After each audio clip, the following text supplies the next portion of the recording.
Assalamualaikum warahmatullahi wabarakatuh. Salam hormat dan takdim kami kepada Syekhuna Kiai Haji Muhammad Taufik Khotib. Perkenalkan ya, nama saya Latifur Rahman dari Baban Gapura, Sumeneb, Madura.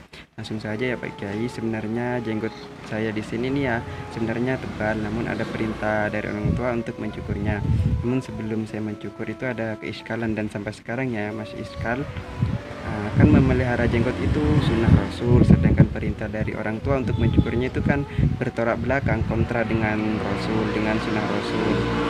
Setelah saya berpikir agak lama, dapat menyimpulkan bahwasanya kan memelihara jenggot itu sunnah, sedangkan perintah dari orang tua itu wajib. Jadi saya pilih lebih mentaati orang tua. Ya seperti sekarang ini kan bersih nih Pak Kiai. Yang jadi pertanyaan bagi saya, benarkah tindakan saya seperti itu? Mohon penjelasan ya Abu ya Wafi, mohon penjelasan mungkin dari saya. Kurang lebihnya mohon maaf. Assalamualaikum warahmatullahi wabarakatuh. Assalamualaikum warahmatullahi wabarakatuh. Kali ini saya akan menjawab pertanyaan dari Toifur Sumeneb. Dia bercerita awalnya bahwa dia memiliki jenggot dan dia memeliharanya, tapi ternyata dilarang oleh kedua orang tuanya dan menyuruhnya untuk membersihkan jenggot tersebut, mencukur habis jenggot tersebut. Dia bertanya, benarkah apa yang telah dia kerjakan karena dia telah membersihkan jenggotnya untuk mematuhi perintah dari kedua orang tuanya. Bismillahirrahmanirrahim. Jenggot. Baginda Nabi Muhammad SAW telah bersabda, "Qussus syawarib wa'ful liha." Hadisnya muttafaqun alaih. Potonglah kumismu dan peliharalah jenggotmu. Hadis ini hadis yang mutawatir. Sangat banyak sekali ulama yang meriwayatkannya, bahkan dengan matan hadis yang berbeda-beda. Aufu, sempurnakanlah. Urhu, peliharalah. Wafiru, sempurnakanlah. Jadi cukup banyak hadis bahwa Nabi telah memerintahkan kepada kita untuk memelihara jenggot. Dalam mazhab Imam Syafi'i terjadi selisih pendapat di kalangan ulama Syafi'iyah. Sebagian dari mereka mengatakan bahwa memelihara jenggot itu wajib berdasarkan hadis tersebut. Jadi hukumnya wajib. Mereka adalah Imam Ibnu Rif'ah, Imam Az-Zarkasi, Imam Al-Qaffal Asy-Syashi, Imam Ibnu Hajar mengatakan bahwasanya hukum memelihara jenggot itu wajib. Sedangkan beberapa ulama yang lain mengatakan memelihara jenggot itu hukumnya sunnah. Beliau-beliau adalah Imam An-Nawawi, Imam Ar-Rafi'i, Imam Al-Ghazali, Syekhul Islam Imam Zakaria Al-Ansari. Jadi ada dua pendapat, satu mengatakan wajib dan satu mengatakan sunnah. Kalau kita belajar tentang ilmu usulul fikih, di sana dijelaskan ada urutan ketika terjadi perbedaan pendapat antar ulama, ada urutan mana yang lebih muktamad daripada yang lain.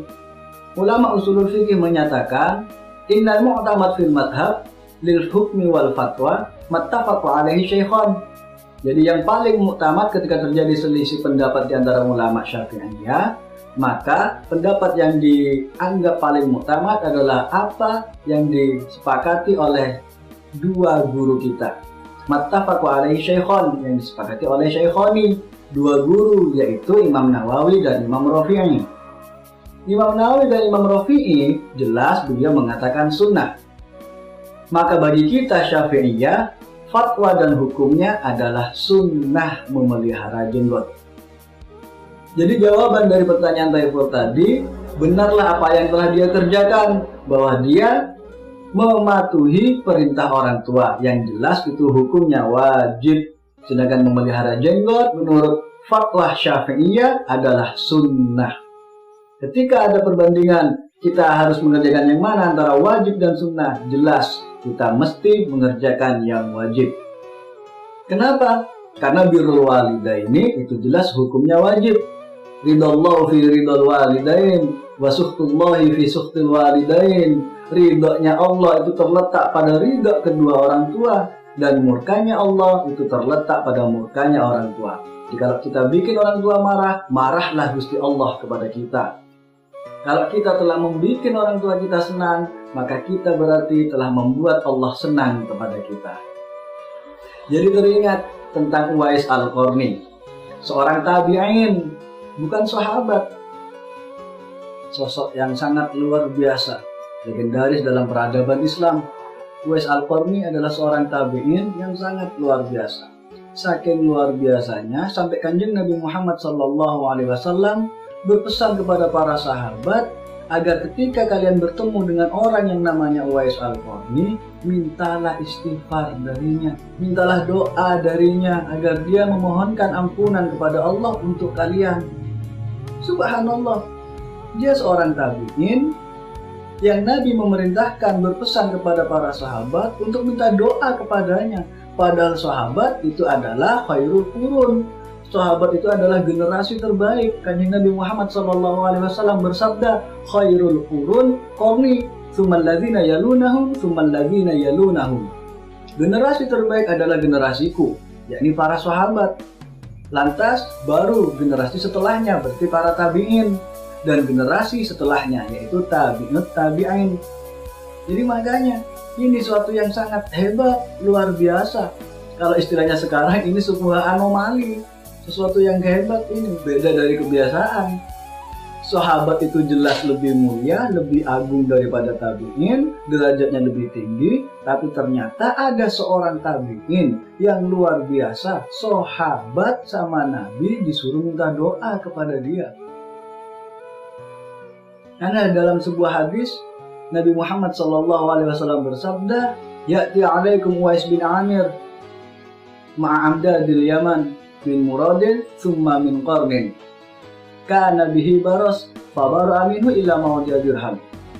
Suatu saat akan datang kepada kalian bersama rombongan orang-orang Yaman, namanya Uwais bin Amir. Ini sabda Nabi. Uwais bin Amir akan datang kepada kalian bersama rombongan orang-orang dari Yaman. Dia adalah keturunan Murad, terus keturunan Qarn. Dia dulu pernah memiliki penyakit kulit, lantas disembuhkan oleh Gusti Allah, kecuali hanya tersisa sebesar uang logam, uang dirham. Lahu walidah huwa biha birra. Dia memiliki seorang ibu dan dia sangat berbakti kepadanya. Lau aqsama 'ala Allah la abarrahu. Kalau dia sudah bersumpah demi Allah, dia akan menyelesaikannya. Fa in istata'ta ayastaghfira laka fa'al. Ini yang digaris bawahi. Jika kamu bisa bertemu dengannya dan meminta doa darinya agar Allah memberikan ampunan kepadamu, fa'al, maka kerjakanlah. Mintalah doa darinya agar dia berdoa kepada Allah agar Allah mengampunimu, maka kerjakanlah. Para sahabat yang diperintahkan oleh Nabi untuk mengerjakan hal demikian, untuk mencari seorang tabi'in. Jadi ini jelas keren, tabi'in yang dicari oleh sahabat. Jadi ada apa dengan Uwais Al-Qarni? Apa rahasia Uwais Al-Qarni? Gimana ceritanya Uwais Al-Qarni sampai mendapatkan kedudukan yang sangat luar biasa? Dia dicari-cari oleh sahabat atas perintah Nabi. Sebagian dari sahabat yang mendapatkan pesan Nabi tersebut adalah Sayyidina Ali karramallahu wajha dan Sayyidina Umar bin Khattab radhiyallahu anhu. Mereka ini adalah sahabat yang sangat mulia, generasi emas. Ditambah lagi mereka adalah as-sabiqun al-awwalun, golongan yang terkemuka, yang lebih dahulu masuk Islam, memiliki derajat yang lebih tinggi dari yang lain. Mereka berdua juga al-asyar al-mubasysyaruna bil jannah, termasuk 10 orang yang dijamin masuk surga. Malah disuruh nyari seorang tabi'in. Hebat banget nih tabi'in. Ternyata ulama menjelaskan kenapa Uwais Al-Qarni memiliki kedudukan yang sangat tinggi, karena Sayyidina Uwais Al-Qarni sangat berbakti kepada ibunya. Dikisahkan bahwasanya apapun kemauan si ibu, apapun permintaan si ibu, Uwais Al-Qarni akan selalu berusaha untuk menunaikannya. Akan berusaha semaksimal mungkin untuk merealisasikan apa yang menjadi keinginan ibunya. Tinggal satu keinginan yang masih belum bisa dipenuhi oleh Uwais Al-Qarni. Ibunya berkata kepada anaknya, Uwais Al-Qarni, wahai anakku, mungkin waktuku tidak lama lagi denganmu. Aku ingin engkau berikhtiar agar aku bisa menghadap Baitullah. Si ibu ingin ziarah Mekah. Sedangkan keluarga Uwais Al-Qarni ini sangat miskin. Mereka tidak mempunyai harta dan benda. Maka bingunglah Uwais Al-Qarni. Bagaimana ini? Aku ingin merealisasikan keinginan ibu. Aku ingin membuat impian ibu menjadi nyata. Tapi keadaan seperti ini. Maka Uwais memiliki ide. Yang ide tersebut sangat aneh pada awalnya. Apa yang dikerjakan Uwais? Uwais membeli seekor anak lembu. Dibuatkanlah kandang di atas gunung. Jadi lembu tersebut ditaruh di kandangnya di atas gunung. Setiap hari Uwais naik ke gunung, digendongnya anak lembu tersebut, dibawa turun gunung, dikasih makan. Setiap hari seperti itu. Ketika selesai makan anak lembu tersebut, digendong lagi sama Uwais naik ke atas. Setiap hari begitu naik turun dari gunung dengan membawa lembu tersebut. Sampai 8 bulan Uwais Al-Qarni melaksanakan hal tersebut, mengerjakan hal tersebut. Sehingga anak lembu yang awalnya kecil dan ringan, setelah 8 bulan semakin berat, sampai menjadi lembu yang cukup besar. Tapi semakin besar lembu tersebut, maka semakin besarlah otot yang dimiliki Uwais Al-Qarni. Karena secara tidak langsung dia menjalani latihan fisik ketika menggendong anak lembu naik turun gunung. Dan ketika setelah 8 bulan sampailah pada bulan haji. Dan itulah terjawab keanehan dari ide Uwais Al-Qarni. Ternyata Uwais Al-Qarni karena dia tidak memiliki harta benda, tidak mampu untuk membeli kendaraan buat ibunya pergi haji, maka dia berinisiatif untuk menggendong si ibu. La ilaha illallah. Anda silahkan buka Google Maps, lihat jarak antara Yaman dan Mekah. Sangat jauh sekali, melewati padang pasir yang sangat panas.